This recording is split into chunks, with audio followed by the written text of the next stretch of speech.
Hi guys, today I'm filming a series review and as you can see behind me we have the whole Raven Cycle by Maggie Stiefvater. The first book is Raven Boys, the second The Dream Thieves, the third Blue Lily Lily Blue, and the final one that just came out in April is The Raven King. Now in case you have been missing or gone from BookTube for the last few months when the talk of these books just blew up. This is a series about a girl named Blue who lives in a small Virginian town in a house full of psychics. Now she herself is not one, but whenever she's near them, she amplifies their powers. So their predictions, their visions are more clear and more precise. And she also had a prediction made about her, and it said that if she kisses her true love, he will die.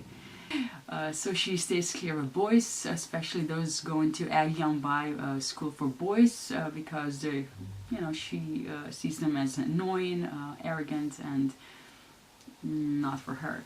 Despite that, she gets involved with 4 of these boys. They are Gansey, Adam, Rowan, and Noah, and they're on a mission to find a Welsh king, Glendower, that is supposed to be asleep on a ley line, and if you wake him up, he will grant you a wish. So that's the gist of the story, and it's a magical one.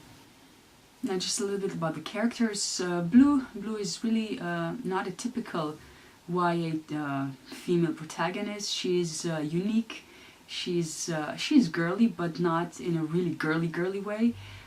She has been raised by a bunch of independent women, and she's not scared to be herself. So she dresses maybe a little bit funnily and has a weird haircut. But she's true to herself, and she's really likable. She's one of the guys, she just fits in, so I really liked her a lot. Gansey is one of the Raven Boys, and he's sort of their leader. He comes from a wealthy family and is really comfortable in his own skin. He has this sort of charisma, and people just naturally gravitate toward him. He's also on a mission, because ever since he came back to life, he has been dying to find this Welsh king and solve the mystery of his death, and potentially get a wish granted. So yeah.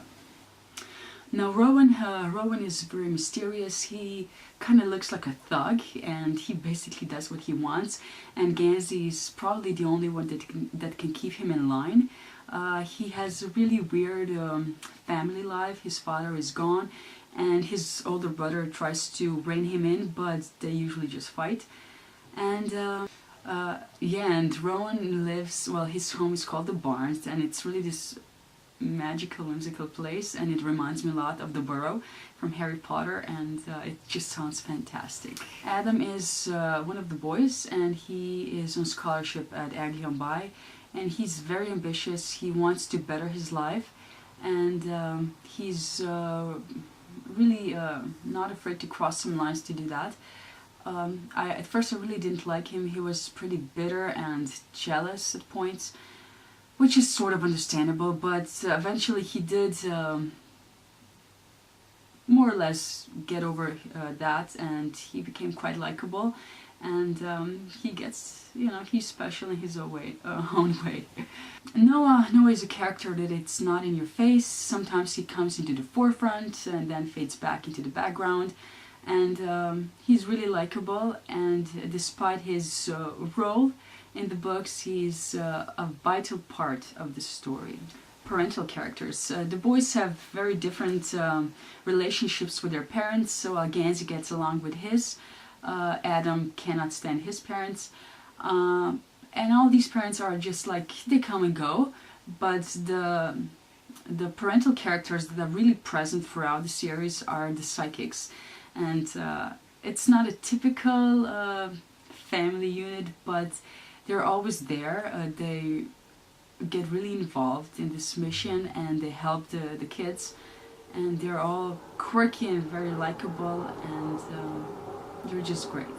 Now I have to say that I don't think I've ever enjoyed villains as much as I did in this series. They're all, even if they're unlikable, you kind of like them because they're so weird, and some turn good, some are really crazily bad. but they're all unique and just a lot of fun to read. Now, even the settings in this book are very special. Of course, there's all the mystery with the ley lines, which is an interesting topic if you ask me. And then there's Cabswater and the barns that I mentioned already. So Stiefvater really knows how to describe these places, and you just want to go there and be part of the story and be part of the gang. And yeah, I really hope she continues with the, I don't know, I hope she writes a spin-off and we can enjoy ourselves some more.